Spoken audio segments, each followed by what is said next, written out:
Hi, everyone. My name is John Church. Welcome to another segment of Weekly News Digest. I'm here with my friend Nadim Kilzi. And Nadim, it's been an interesting week. Actually, the calm and the lack of news has maybe been as interesting as anything, as we haven't had any big headline shifts, but we're seeing kind of the implications of this thing playing through. I think you guys had a discussion with earlier this week or last week around um, it's sort of a butterfly effect. You know, we have a stimulus and we'll see sort of how it plays out. I know you've been listening to some earnings calls this week. What are you seeing and how are you seeing people react? Yeah, John, it's a pleasure to be on the call today. You're spot on. I think there's a delay in any supply chain, right? And people tend to absorb that delay, and you can only do so much before you have to take action to avoid disruptions in service. So we've gone from over ordering because in the first quarter, people wanted to get ahead of the tariffs. And so they doubled down on ordering to try to avoid taking on excessive tariffs to a situation today, potentially we have now oversupply. And we are postponing additional orders because there's a feeling that the tariff situation is going to unlock one way or another in the next, say, weeks. So there is definitely an economic slowdown that is starting to materialize. And this is the delayed effect that we talked about last week. Mm-hmm. You listen to earnings calls in the past week to 10 days, companies are pulling down their forecasts or they're hesitating to update their forecast. There's conversations about pricing. I think that the general feeling in industry and in supply chains in particular is we're seeing an overall economic slowdown coming, potentially materializing in the second half of the year. So if you're in supply chain, you pull out your playbook, right? Right. Um, and what are typical things you focus on in economic downturns? Of course, what you control, primarily cost, lead times, quality, service parameters, inventory levels.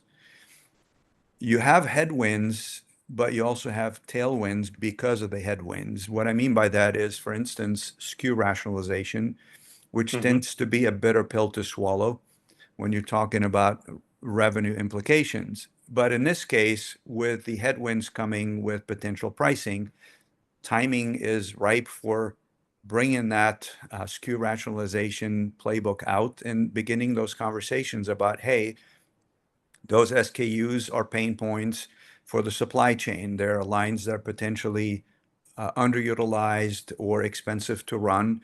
Now is the time to look at those SKUs and bring back the proposals to remove them from your supply chain and focus on things that are more accretive to the bottom line and top line of your company. Um, that's down the path of business simplification. One of the levers that companies have in their playbook especially when you look at economic downturns. Yeah. It's been interesting to me seeing boards, being on boards, and hearing what the supply chain leaders are talking about, and then the company responses. And I think people just think, okay, tariffs happen, and as such, pricing happens, and it all just sort of gets figured out. The truth is, most of the companies are realizing their pricing power in this economy is really challenged, even if they do have a distinctive market, position such that they can price to recoup anything that comes their way. The truth is, there's mechanics around doing that. It isn't an instantaneous deal, and as you hear companies talk about the implications of that, it becomes an action I start taking, I pass along, but the reality is it takes a while for that to proliferate through.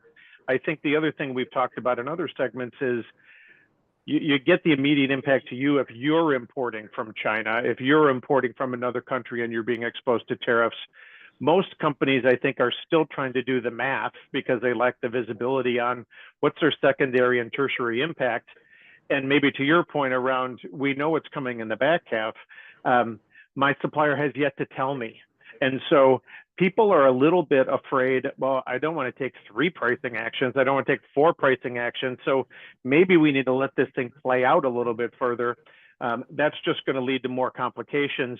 And so maybe at the base level, it gets to exactly where you said, which is, hey, this is another disruption. And we're supply chain leaders. We know how to deal with this. We focus on efficiency. We look at the supply chain as a mover of cash and a generator of cash and a consumer of cash, and we start squeezing in those places in order to let things move through. Yeah, John, you bring up a very important point about cash, and that's important, especially in economic downturns.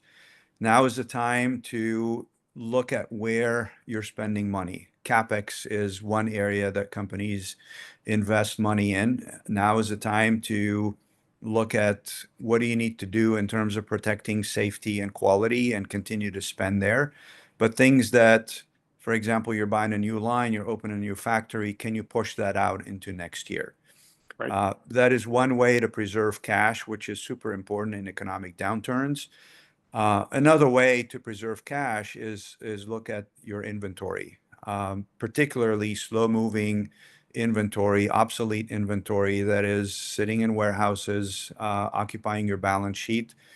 Again, you've got some tailwinds in your favor to go make a move and get rid of stuff that is not moving, potentially push it out through sales, buy one, get one type of deals. Now is the time to do it.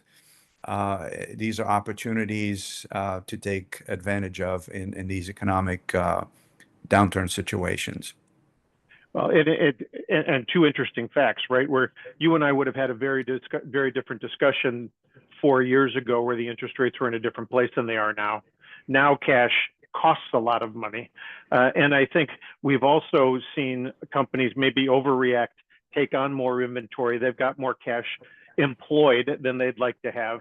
And then the last thing is, as all of us cut back on capital spending, as we start taking inventories down, it tends to exacerbate the economic turndown, right? If we're putting less money into those construction companies, into those equipment companies, it leads to less confidence, less economic engine, and it becomes a flywheel effect, if you will.